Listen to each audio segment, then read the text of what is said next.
بخير با تماشاوان هیجام دخلك کنوج برنامه نیرین ایرو جارکتن لپیش بریونه. تماشاوان هیجا تند توجیا میران لدجی جنان تواهی جنان چه جنین سوری به چه عراقی به چه جنین لروشلات ناوین و لسرانسری جهانه افد تند توجی لدجی جنان بردوام دکه حتی روجامه ایرو به همو جوره تندیه لدجی جنان تین کرن جه لخستنا فیزیکی جرواندن جه اشکنجه و جه کشتنه جی همو جورین تنده توجیه لدجی جنان حتی نها جی بکتین به طایبت جه امی بحثا آلین سوریه بکن به طایبت پاریزگهن که ام بیجن پراوی سوریه لسویدای هری داوی جی لدجی کردان لروجاوای کردستانه تندیه که مزن لدجی جنان هاتیه کرن تماشاوان هیجا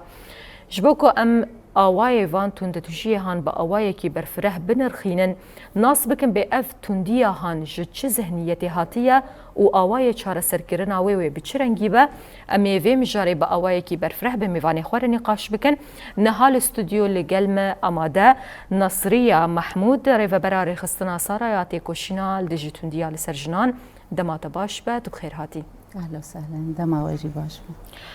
بله بريز نصرية أمي جمتا دس بيبكن وكا ونجيري خستنا كجنان هاتيا دا مزراندن جبو باراستنا جنان و خلاص كرن اويج تنديا كل سر جنان تيكرن هندكارن هنكي بحثا فيري خستنا خو بكن هم بري وقتا قوهات دا مزراندن هم بشتي اف ايريشن حكومة آدمكي لسر روجاوي كردستاني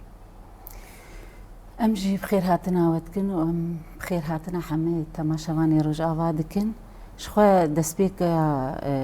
رخصتنا سارا وقتا بابو دسبيكا شر دابو دسبيكا بيش ورشي دابو يكي ما حفظة 2013 وك رخصتنا سارا هات بكرن جوي شاغي حتى انا يعني باراستنا جنات كر لدجي تنديا سر جنا كار دكر اف 13 صال ما اف كار دكر يعني انا بشتي حكومتها بعث هات وشاندن حبكي وك حكومتها دمكي هنت دستور نهاتين دان هنت قانون نهاتن دانين مال فيدا هن مسار قانوني مال باطي ما كار ذكر حتى انا جي ويش غير رخصتي وهبو جاليه ريجما بعسير رخصتي ماجي يعني منه انا موافقه جمرهاتي نه اشعار جمرهاتي رخصتها ما دركتي ايرو مهك هن كار جير دفي هن قلق تغييرات يعني جوهرتن جمار دفين هن ميلوغو ارمي قومي بغيرين امي بروشورات تشيك سر نظامانه نظام داخلي نه حبكي تغييرات تيجيبونه امي سر في تغييراتنا اجى امي كار بكن حتى نافجي حتى نافجي هات غيراندن جبر وكري خستن نهات قبول كرن خست مؤسسه كاري فرتر لغور ولو اجى انا وغور كاري مؤسساتي امي بدس بي لغوري وبشتي 14 سالان افغهرتنه کو هاتنه دار خستن دهندره ويري خستنا هانده سدما ويتش وكون واقع جوهرتنان دنافوان ده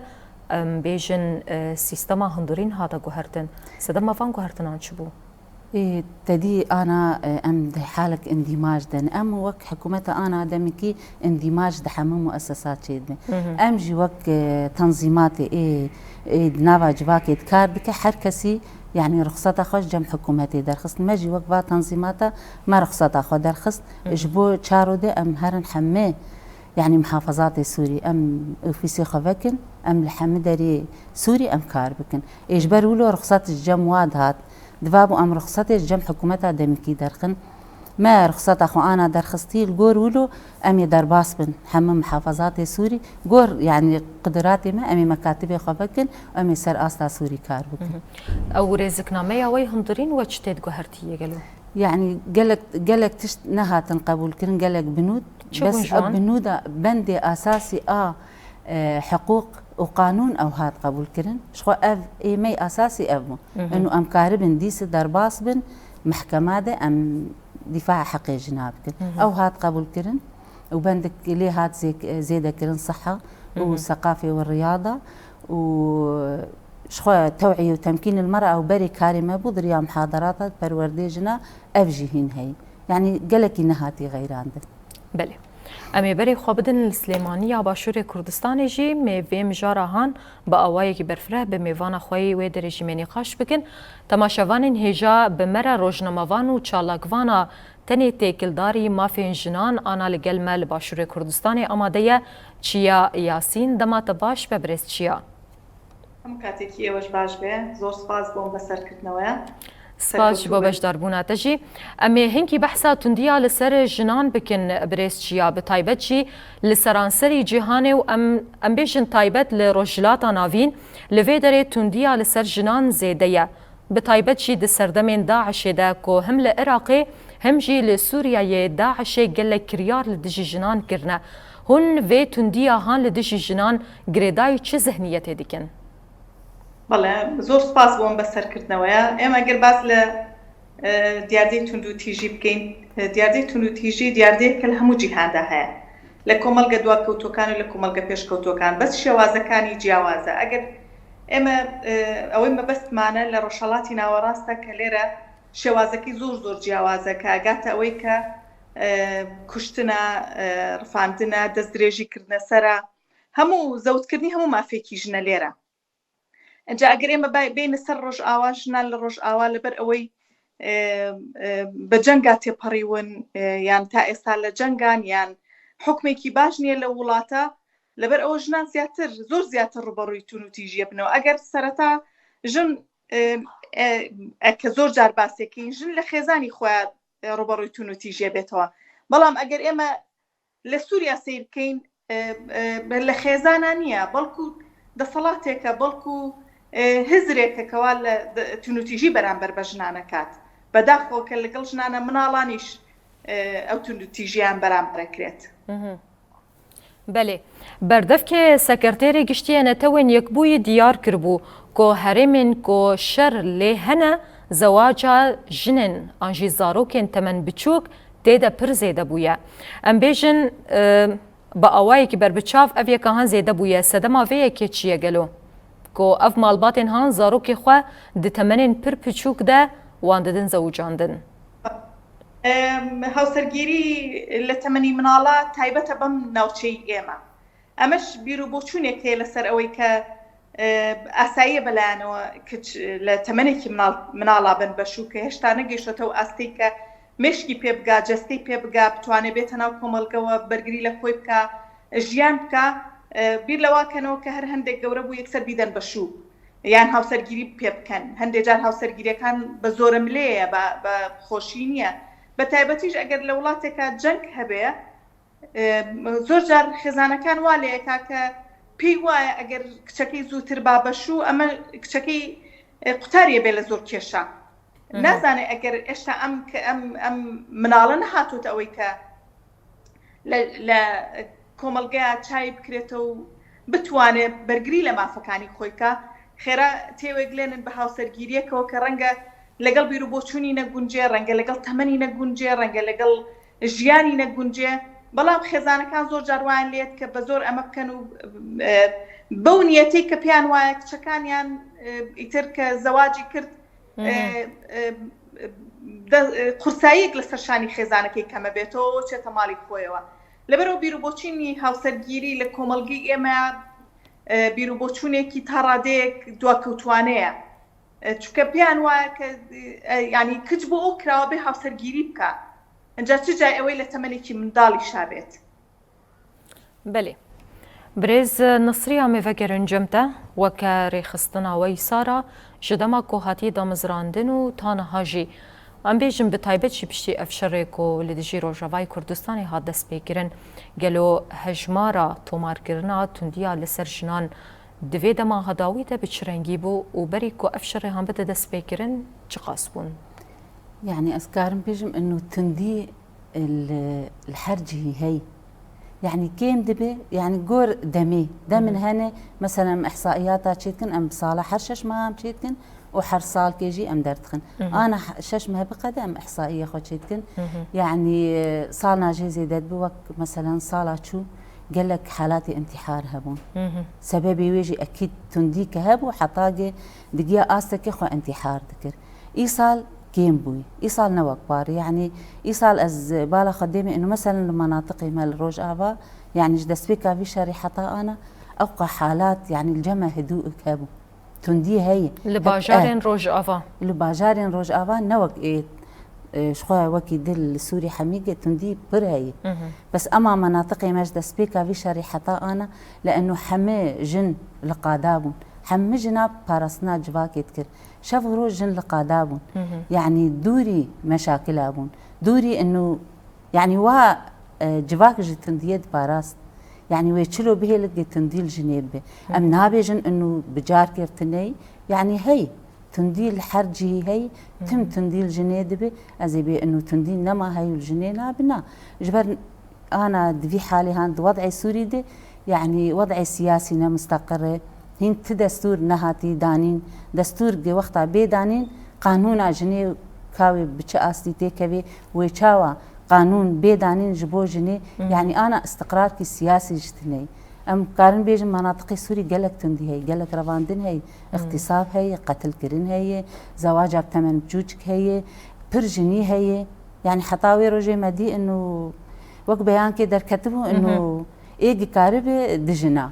دورا ويعني كاريه جبار بك دورا قونا تزوير بو إيه مقور نرينا عم قونا تزوير بو إنه أف داخستن كابي تقبلها جواكي تشلوي كي تشد بيجي تشنا بيجي يعني أو دخوازن في تشتي بطبقي ند جنجي إيوانا الجموانا يعني إنه تشارجن دخوازن بريبازن دين تنديل سرجنان بكن دريا فان زاغونين هان أري أكيد ما وقتها قافا جن بي سرجني أكبر تندي سرجني يعني وقتها جن كتير سرجني وقتوي جنا دتوي بكوش يعني جن تجار قبول ناق جن بي سر بكوش تناوي إجبر ولو أف داخستن وقت نارين كابي تشهي أم كارن داخن ولنا إجبر ولو قوتن إنه تزويره بس يعني إمبر نارين عم إنه نتزويره يعني تندي هاي برجبوية مناطق سوريا يعني أنا روجافا جبر استقرارك هي جبر حركس أو بخبخة خد باريزة الفيدا يعني ريخستني جن نسكنين دفي شريدة شافغرو القادابون وندوات حوارية وقالك يعني كارد فرد هات كرن اجبولو مناطقي ما استقرارها أما تهر محافظات سوري وكيدة يعني قالك تندي هي قالك تندي الجنادة يعني أم براستي بيجن هن في تنديا هان أم بيجن ونقريداي تش ذهنيتي بذكرينا قريداي يعني تش ذهنيتي أف تنديا لدجي جنان يعني تكرن تنديا تم يعني ذهنيتها ذكوري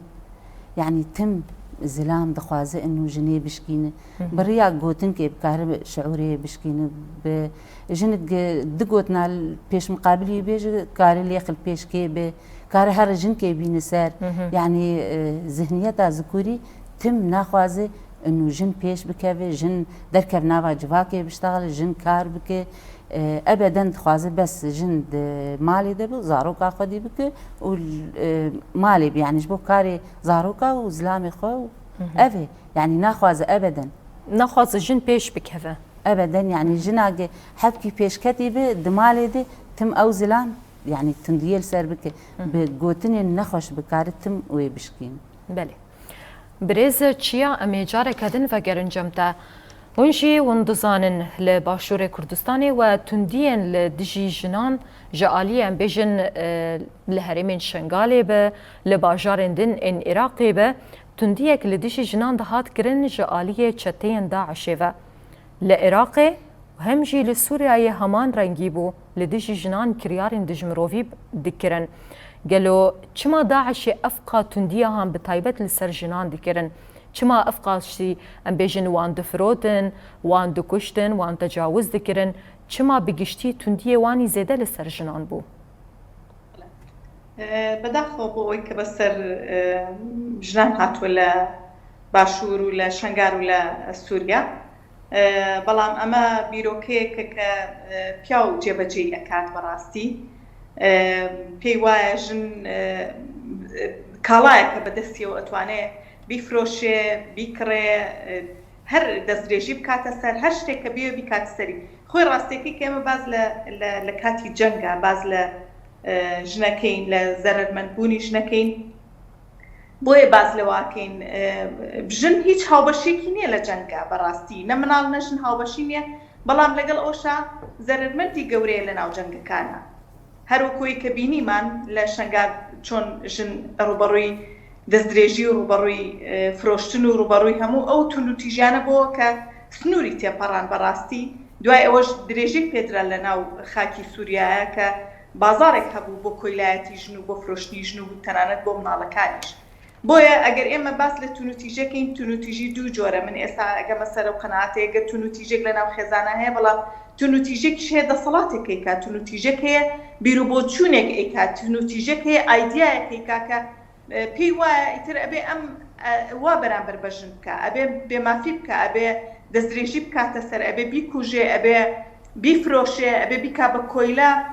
ئەبێ لە 1 و 2 و 3 و 4 زیاتر بهێنێ. یعنی ئەمە جگە لەوەی کە خێزان ئێمە زۆر جار لە باشوور باز لەواکەین تونوتیژیمان هەیە لە ناو خێزانە، تونوتیژی دەرونیمان هەیە، سێکسیمان هەیە، جەستەییمان هەیە، کامە لە ناو سنووری خێزانە ئیشاکرێ ئەم تونوتیژی ئەکرێ. بەڵام ئەمەی ئێمە کە ئیبینین ئەمە تونوتیژێکە لەنا ئەو وڵاتانەیە کرێ کێشان ململانێ لە ناویانە هەیە کە بەڕێوەبەرایەتێکی باشی نییە، کە حکومەتێکی باشی نییە، کە دەوڵەتێکی دیموکراتی و دیموکراتی نییە کە باوەڕی بە مافی ئینسانەکان هەبێ ئەگەر ژن بێیان پیاو بێ. بۆیە ئەو تونوتیژە ئەکەوێتە ئەوەی کە هەموو ئەو وڵاتانی کە جەنگ بەسەر پیاتی ئەپەڕێ ژن زەرمەندترین توێژە لە ناویانە کە زەرمەند دەبێ و ڕوبەڕووی تونوتیژیە بێتەوە. بەێ ڕەوشا ژنên باشوور بە تایبەت بچرەنگیە ئانها گەلۆ توندی لەسەر ژنên باشوور هەیە؟ بەڵێ ئەزانی لەبەرەوەی ئێمە لەم ناوچی لە ڕۆژهەڵاتی ناوەڕاستی ئێمە هات چۆنەڵی لە چارەمان نووسرابێت تونوتیژی بەرامبەرمان بکرێ. ڕاستە لە وڵاتە پێشکەوتووکان تونوتیژی هەیە، بەڵام تونوتیژەکە کۆ تونوتیژێنێکە لە ناو کۆمەڵگەکەی ئێمە ژن ڕوبەڕووی ئەبێتەوە. ژن ناتوانێت بە سەربەستی کار بکە، ناتوانێت بە سەربەستی لە بڕواتە دەرێ، ناتوانێت بە سەربەستی بژی، ناتوانێت لە ناو خێزانەکەی خۆی بڕیاری بەدەست بێ، ناتوانێت یعنی بە جۆرێک مامەڵە لەگەڵ ژنەکرێ وەکۆی دەرەجە دوو بێ، وەکو ئەوەی کە پیاو بڕیار بەدەستە لە شوێنی کار، لە ماڵەوە، لەسەر جادە، ینی بە جۆرێک ژن مامەڵەی لەگەڵەکرێ وەکو کاڵایەک، وەکو کەسێکی بڕیار بەدەست، وەکو ئینسانێک مامەڵەی لەگەڵ ناکرێ. لە لای ئێمەش تونوتیژی زۆرە بەڕاستی، ینی ئێمە زۆرێک لە چالەکوانەکان کێشەمان لەسەر ئەوەیە یان هەڵوێستمان لەسەرەوەی کە تونوتیژی بەرامبەر بە ژنانەکرێ لێرە. بەێ مێهنێکی بەحسا ڕەوشا ژنên سووریایە بە تایبەت بکەن لە سووریایە گەلێک پێک هاتە هەنە وەکەونشی و دزانن بێژن عەلەوی هەنە، دورزی هەنە، کورد هەنە، ئەم بێژن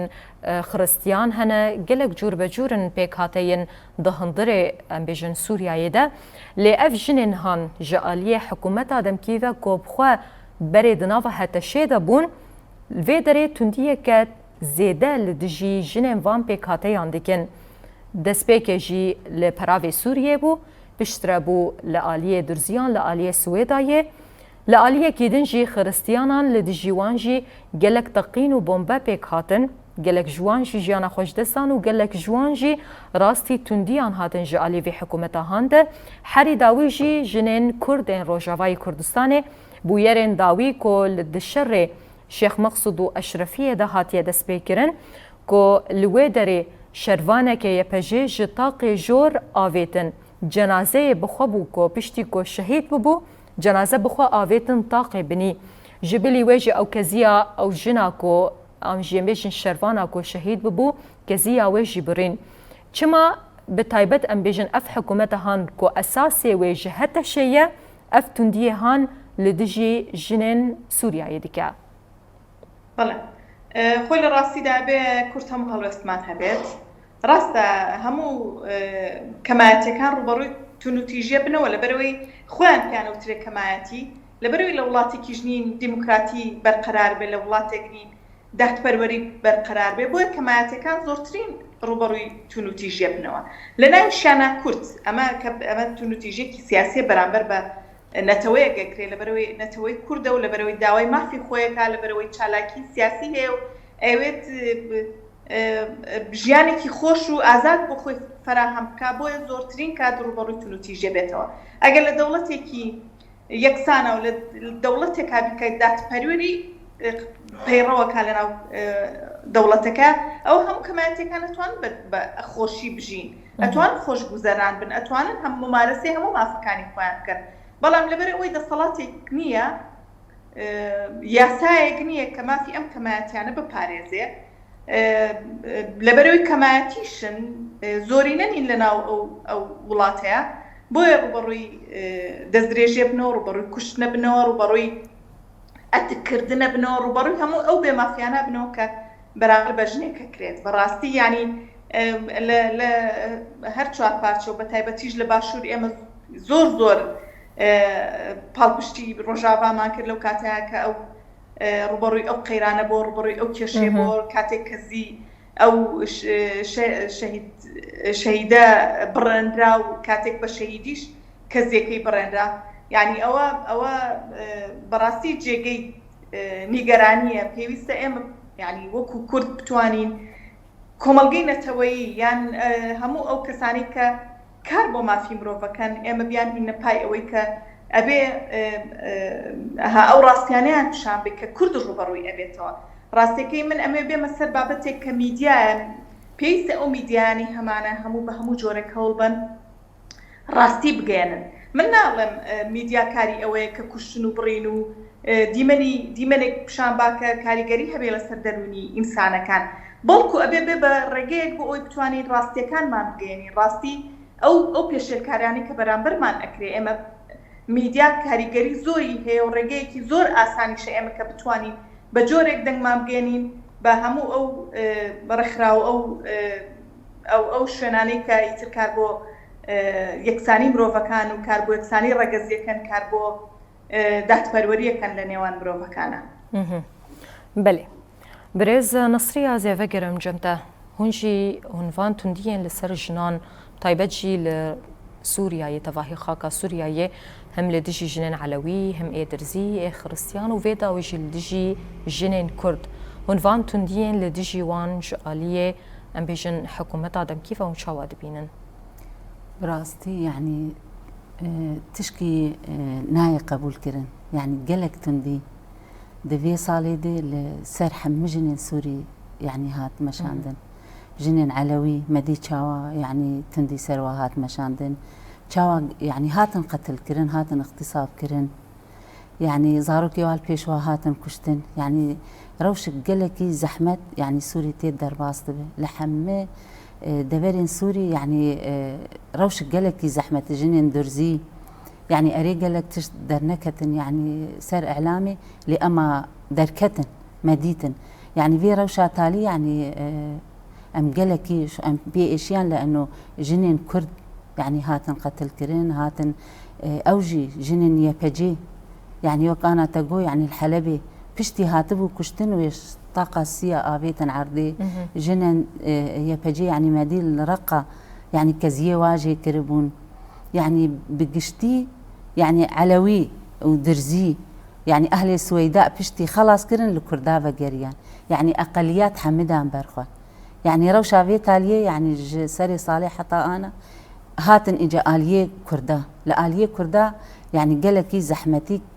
برزور أمتير درباسبون يعني جنين ما هاتن يعني قتل كرن هيسير بون مدي ده يعني دفعات نه أفشتي بينج ماها نه شروان يبجي دهج يعني حبسي سوري دركتن أم بيجن قالك يعني أو جناق مثلا لايوي هيسير بو حتى أنا أو شقا تنديبو أو شقا زحمتير درباسبون إيج يعني هفجيني ويبو إيج بري ويبو يعني روشك بير جران وزحمت دسر جناها درباس كرن بشتي شر فيتالي جبر قالك يعني شرواني ما إيه هيسير بون أف تنديك حري زحمته ما دي شاوان دايك شروانا يعني لقادا حرودرت كفن دعوة هيسير خدكن قالك جاهين نظام هيسيرن أم شهيد كتنه يعني أف تنديك حري يعني نجيان مناطقي ما يعني أما تنديك بر زحمت سر جنار درباس بو إنه شروان هاتن قرطن شهيد كتن أفجي تنديل سرجنيتي يعني دشرادة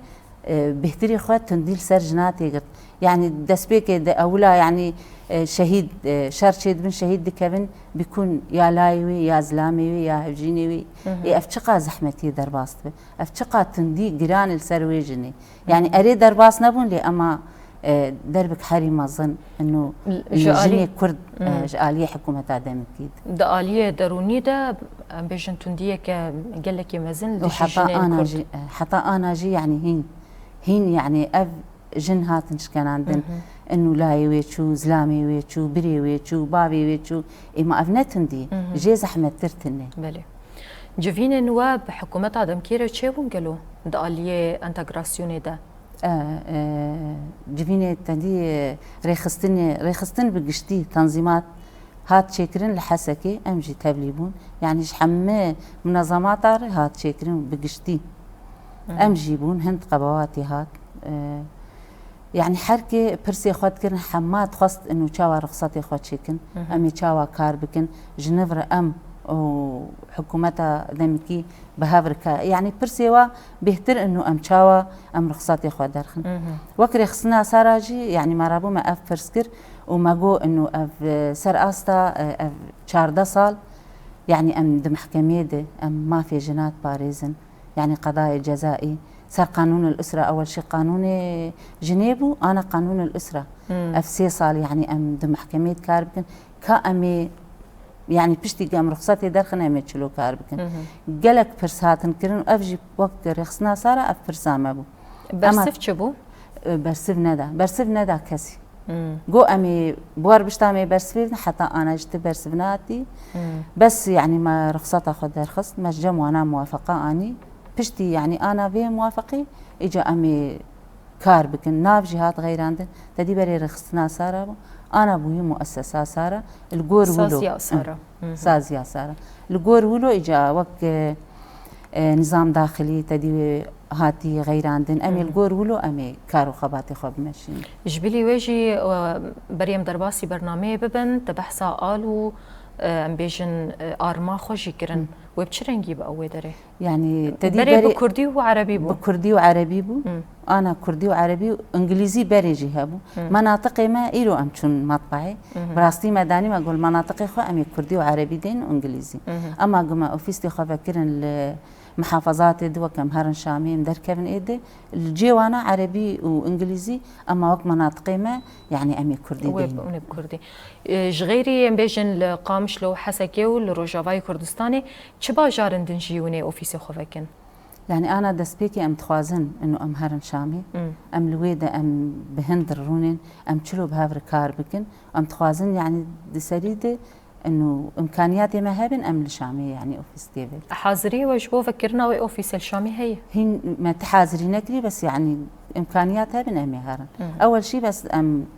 بهندر رونين بله أمي بين جم تجارة كدن بريسجيا مهنكي بحثا أم بيجن سیستم ریفبری خسرا کل روجاوای کردستانی ها دست بکرن و شورش روش آوا کو به تایبت به شورش جنیت ناس کرن دهندر سازی ریفبری خسر ده و دهندر وی سیستم آویده جن هر دم لپیش بون هم د آلیه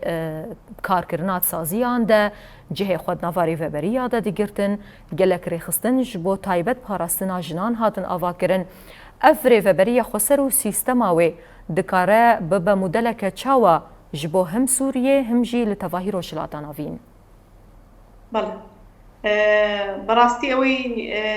جنان لسوریا جامعنا جگی شانازیه جگی فخر بو هموشنک بلان پیوست اما بردوامی پی بدریه پیوست جنان زیاتر بردوام بنو زیاتر بجداری بکن او خسریه که مثلا شوازی هاوسەرۆکی ئەو پەڕی یەکسانی بوو لە نێوان ژنوپیا ئەو پەڕی یەکسانی بوو لە نێوان مرۆڤەکانە یعنی نمونەیەکی زۆر جوانە ئەگەر لە هەر شوێنێک ئەمە جێبەجێ بکرێت بەڕاستی یعنی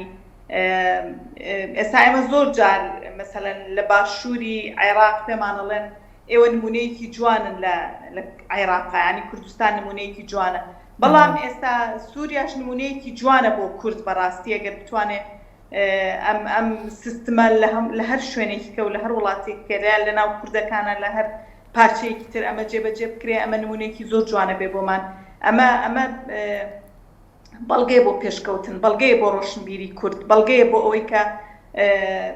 کورد توانای هەیە بۆی کە بتوانێت بەرەو پێش بڕوا بتوانێت بەوەی کە خۆی بەڕێوە بەرێ بتوانێت کە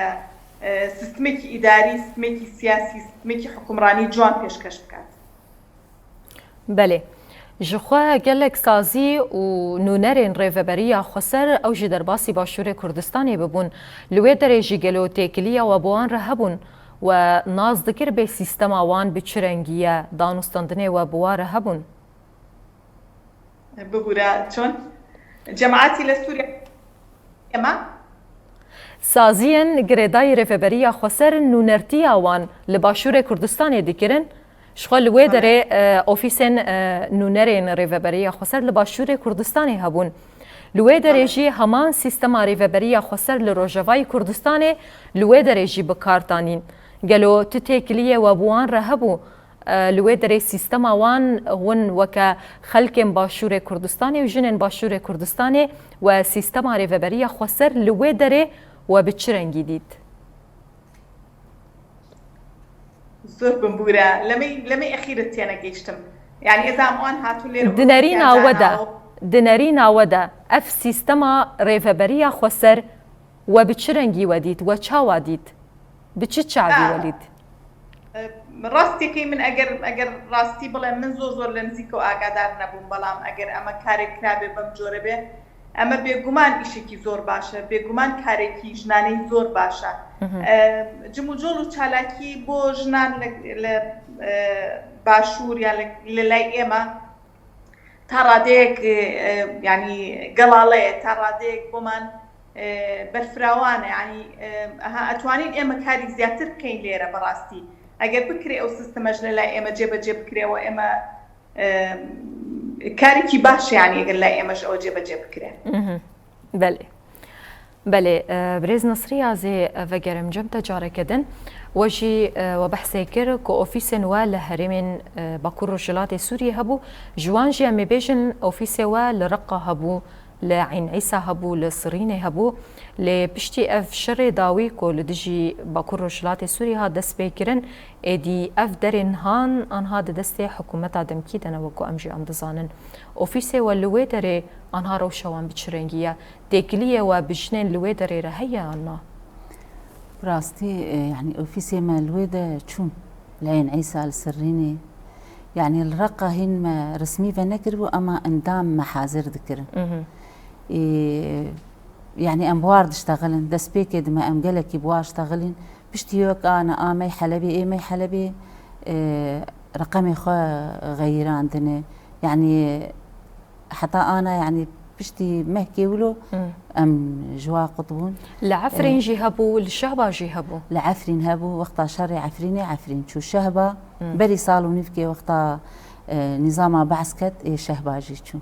حلبي جي إيصال شو عين عيسى شو سريني شو أما عين عيسى وسريني اندامي ما ويدا وقتا تدي دركتن جويدا شو كوباني حتى أنا أو لأوفيسا ماي كوباني داومين كارخة يعني بوار كارد لأوفيسين تايبت لعين عيسى ولرقات تايبت جبوري خصنا صارت تنية لا أنا تنية يعني شون حركس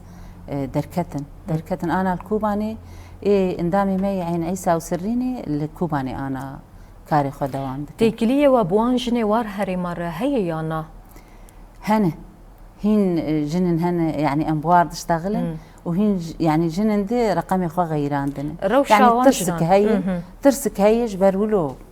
يعني رقمي خو غير عندنا روشوان جنان لويدري بتشرنجيا جو بشتي دبن سرورية قصدي وريفبرية خسر دبون أنها بنا دبن سرورية حكومة آدم كده براستي يعني جنن كيم أنبوار اشتغلن روشوا قالك زحمته يعني دبي أم بتشاستيبون أم جيان تشاستي أنا يعني أم سرفرازي مكار ذكر أم حرودر ذكرتن يعني جنن جي هنا ما ندمال دنما ويرن در كيفنجي يعني هنجي هنا الزويرو جبيا كير اشتغلي كار دكجي شويناك بس أما تشلو تم وك تعنيلي يدخن انه شما تايتي بير مثلا امتى بنجيكي دي هر جيكي دور كار بك يعني نوك بري دبي كنجي يعني او دما وقتها قابا ريفابريا خسر مكار ذكر وانا امجيان كيجا استي ويشغي بسر بلنديب ولفيدري تندي او شي جوراي كش تندي وقتها جو اخافتنين او شي تندي جبرج ناخوازن جن تيكا بالنافا تشسا زياده او بخوب دست وادر كف يعني جن لسازيا كار ناكن يعني أنا حتى باريس جهي والويدة يعني تشك دانوانا إنه خو عباء خو بقرن بين درباسبن ذي وا تشك يرش لخوكن تشك خو ولو إنه درباسبن وهرن بين وقت بري يعني حرية ندانوانا تندي الدشي وان زيادة تربو باشتهاتنا حكومة دمكي زيادة تربو يعني حركة زانة وحركة سيفيجي خياي يعني بيهتربو زيادة تربو مثلا جي وارد نويرن دركبن يعني قال لك طلاب نما ويرن هرن جامعة يعني قال لك ماديتن جامعة هاتن رفاندن أو خطفاندن يعني تندي زيادة تربوي يعني كارن بيجن إنه بري جامعات هبون طلاب هبون دتشون ودهاتن حركس أما بشتي يعني حكومتها دمكي تندي زيادة تربوي جبو ام بيجم بداوي كرن انجيرا كرن اوي تندي هان لسر جنان بگشتي پێویستە لە گۆری وە کار و خەباتەکە چاوە وەرەمەشاندن براستي يعني تندي ام انه بيوي بيراكرن يعني چقات كار بكجي تندي لجنيه دبي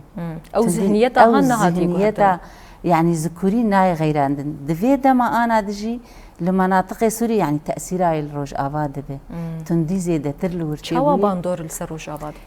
يعني هين تكليه ما بهفرهانه مثلا ام هين قالك هن درن الشامية تخوينن الحلبية تخوينن يعني جامعات والوربون تأثير هي ترسك هي وقتها ترس هذا معناته تندي هي حتى ترس هي ده ترسن قالك مع البعض جينا ما قارن انه زارك خبشينن انه هن جامعة اجدر بيروج ابا يعني قالك الورد خوند انا نما ده ترسن بين خطفاندن بين اغتصاب كرن